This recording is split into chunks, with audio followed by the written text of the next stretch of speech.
That's the fat one. My wife put some seed up on a little platform for the mom so she doesn't have to go as far to get it.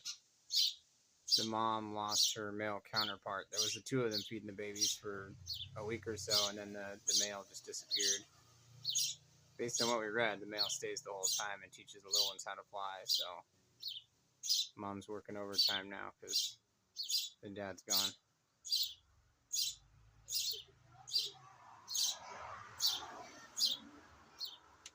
So just to put it in perspective, this birdhouse is less than 5 feet off the ground, and right where I'm sitting, I think the post is about 6 feet from where I'm sitting.